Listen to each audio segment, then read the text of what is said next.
Have you tried everything and still found no real solution? If that's the case, the new minutes will be a game changer. Keep on watching.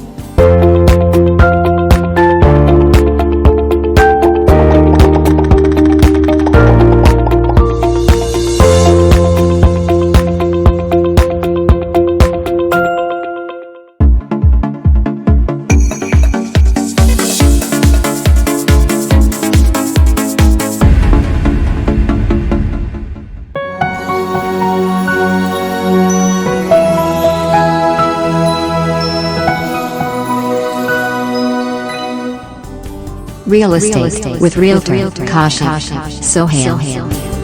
Welcome to Washington America Show with international multimedia journalist, multidimensional, multifaceted artist and director of Human Rights Justice Council USA, Dr. Kashif Sohail.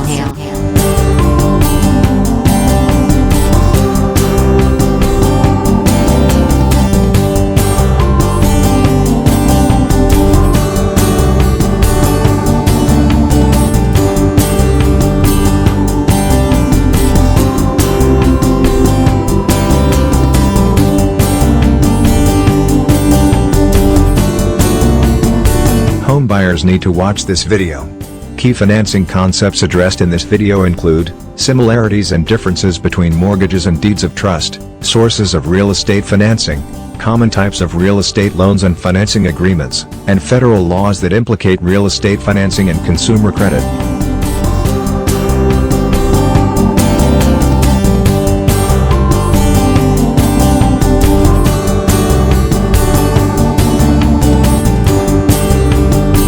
The term financing describes the process through which one purchases property without paying the entire purchase price in cash.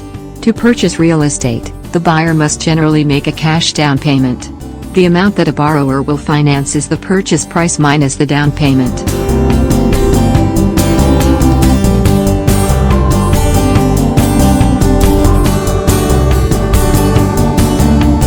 A financial institution is an intermediary middleman that obtains funds from depositors and lends those funds to borrowers in order to earn a return percentage rate.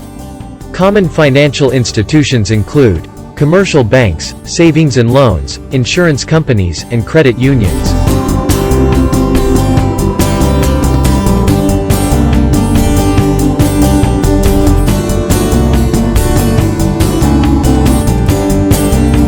The Federal Reserve System, or Fed, is the central banking system run by the U.S. government.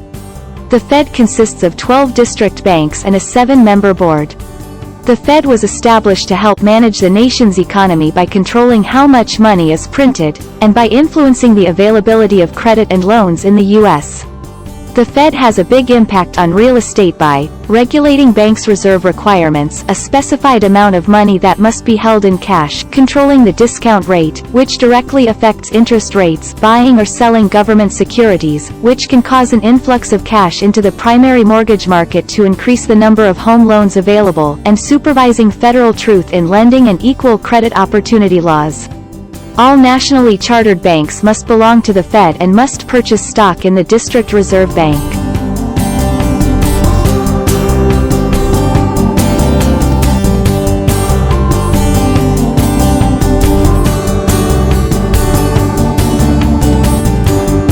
The primary mortgage market consists of direct lenders, or those financial institutes that originate and service real estate loans. Direct lenders may sell loans in the secondary mortgage market.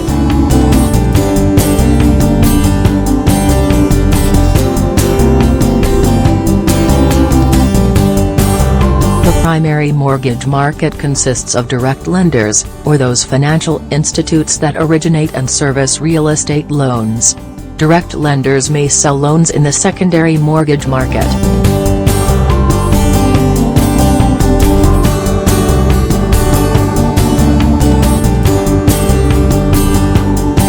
The secondary mortgage market consists of institutions that purchase and sell existing mortgages.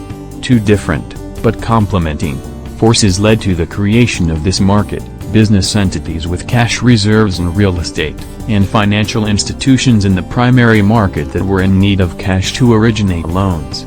Secondary mortgage market institutions include Fannie Mae, Ginnie Mae, and Freddie Mac.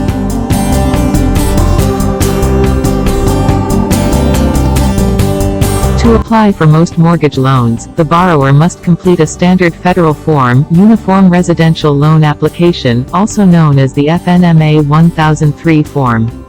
The borrower must provide the following: information on employment, salary history, monthly income, assets, and liabilities, authorization for the lender to verify all information, and an affidavit stating whether he intends to live in the property. Backup documentation also includes W-2s, paycheck stubs, copies of the purchase contract, tax returns, benefits or retirement income statements, and bank statements.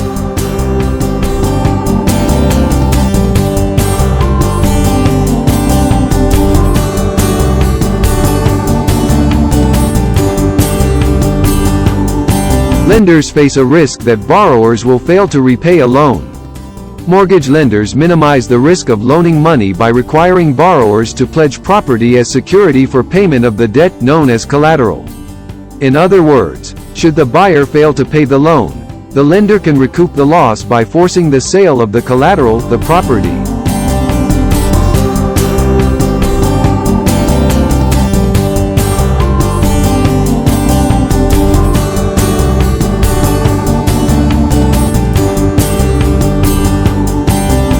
Even with collateral, lenders take risks when they loan money. There are legal and regulatory costs associated with a forced sale, called a foreclosure, and inherent uncertainties in market prices.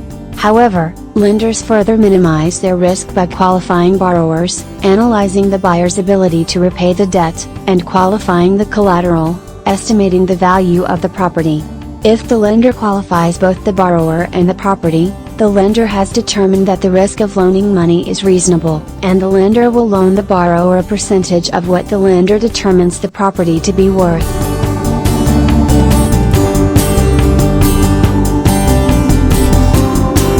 Pre-qualification is informal estimate, often over the phone and without documentation, of the amount that a borrower may afford to borrow. Pre-approval is lender's conditional commitment to lend to a specific borrower, follows receipt and review of financial records and a preliminary approval process.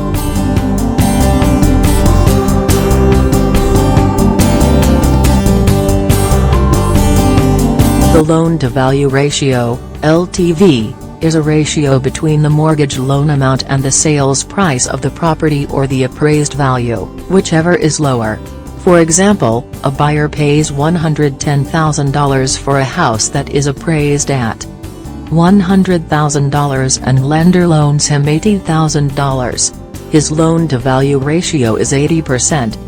The higher the LTV, the less money down the purchaser pays because the lender is lending a greater amount of the purchase price. Conversely, the lower the LTV, the higher the down payment for the purchaser because the lender lends a lesser amount of the purchase price. Higher LTV means greater risk for the lender because, as lenders theorize, the more equity one has in a home, created by the down payment, the less likely one will default.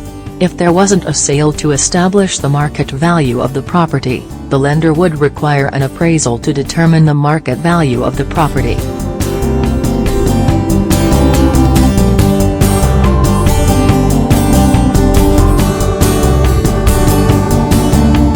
Interest is the cost to borrow money.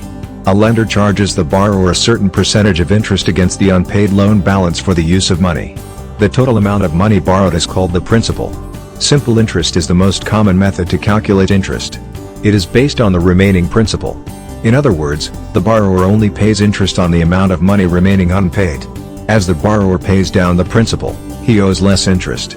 The rate of interest that a lender can charge is based on the money market, but lenders may, and often do, offer rates that are less than the maximum.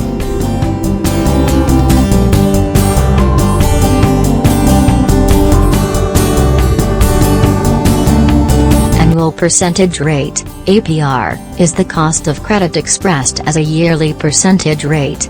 The APR of a mortgage includes the interest rate, points, mortgage broker fees, and certain other credit charges.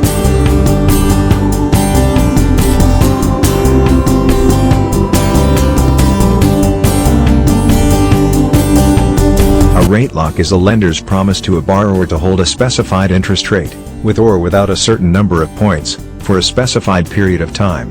usually while the lender processes the borrower's loan application, also known as lock-in or rate commitment.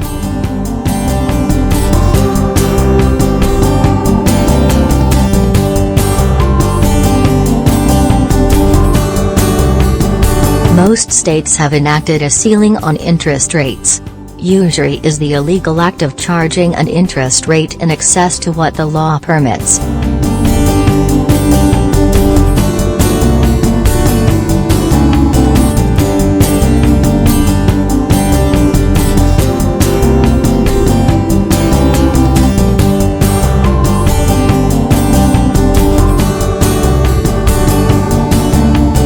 Discount points are fees charged by lenders to borrowers in exchange for below-market interest rates. Discount points are paid in a lump sum at the time of closing, and 1 point is generally 1% of the loan amount.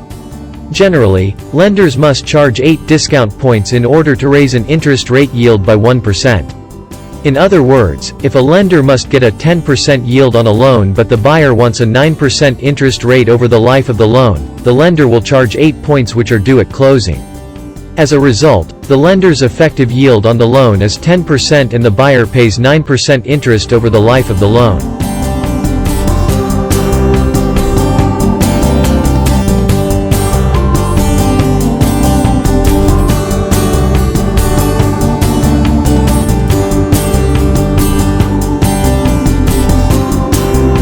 A reserve account is an account used by lenders to hold or reserve money for future payment of items such as real estate taxes, hazard insurance, and deferred maintenance. Reserve accounts are also known as customer trust funds. Commonly, borrowers must pay a lump sum to the lender at closing in order to establish the reserve account. Thereafter, the borrower must pay a monthly portion of the estimated taxes and insurance costs into the reserve account.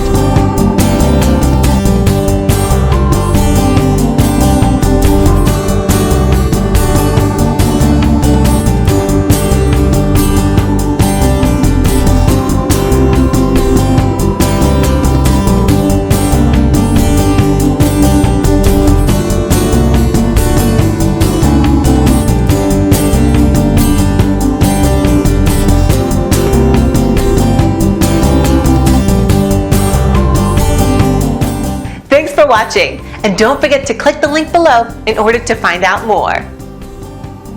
Please share this video, subscribe to our channel.